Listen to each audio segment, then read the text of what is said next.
Hi, did you know the average 4-year-old laughs 300 times a day? That's right, there was a study done in 1999 that also shared with us that the average adult only laughs 4 times a day. So aren't you excited, as I am, to work with children? We're blessed. We have the opportunity to be with these young lives every day and learn from them and serve them. And during our training, we're going to get an opportunity to dive a little bit deeper into 4 specific areas that I am very, very excited about. I've been training teachers like yourself for the past 30 years, and I thoroughly enjoy meeting you, learning about your experiences, and sharing some of what I've picked up on over the years in the many challenges in different places I've been able to work, and to bring an understanding that might be a little bit different than something you've heard in the past. So the 4 areas that I've chose to share with you that we're going to be talking about are classroom management, the secrets to effective discipline, how to build a culture both in your classroom and on your campus, and then finally self-care. So when we talk about classroom management, what we're going to be looking at is really getting clear on what are your negotiables and your non-negotiables. And then I'm going to give you some specific tips and strategies that you can use to teach anger management to your students, to help them more effectively listen to others and to communicate better. And then lastly, how to resolve conflict. I know if you're like me, we see a lot of conflict during center time, and we also see it in unstructured play on the playground. And so I've been able to develop some strategies that have been incredibly effective at using those teachable moments to help our students to better resolve conflict and eventually get to the point where they're resolving their conflicts themselves. Next, we're going to look at the secrets of effective discipline. So what I have learned over the years is that everyone is great. And if we will start to point out the greatness in our students and recognize what we want repeated, we're going to see more of that. What typically happens is we have a line of acceptable behavior. And when a student stays above that line, if we're really honest, we don't always say very much. But the minute they step below the line, man, we're right there telling them what they did wrong and making sure they correct it. And I'm going to ask you to turn that upside down. That's right. I'm going to give you some verbiage. Now, this is simple, but it's not easy. Some verbiage that you can use to recognize your students' greatness and to continue to validate the behaviors that you want to see repeated over and over again. So they get very clear on the expectations that you have for them, both in your classroom and what is expected at your center. Next, we're going to talk about culture. Culture is very important to me. I spend a lot of time on my campus ensuring that the culture that we set is meaningful and very purposeful. It also extends out into the community, and we're now very clearly known for what sets us apart from other centers.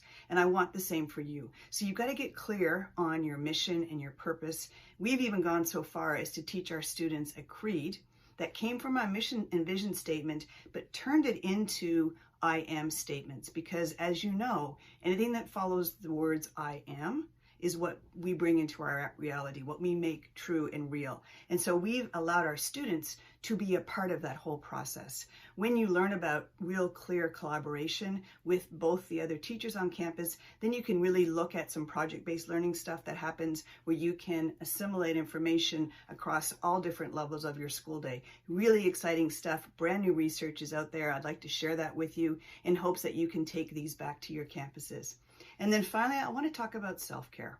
What I have noticed in my travels is that as caregivers, as teachers, we tend to take care of others first, and we forget to take care of ourselves.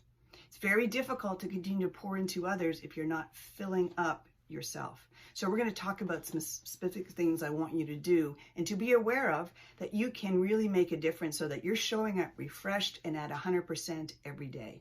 So we're going to look at what your self-talk is. What are the words you're saying to yourself? We're also going to explore the 4 things that you need in addition to your physical well-being. We know you need food, water, and shelter. But did you know you have 4 psychological needs that you need to meet each day? That's right, you do. It's the happiness recipe, and I'm going to share that with you when I get to see you.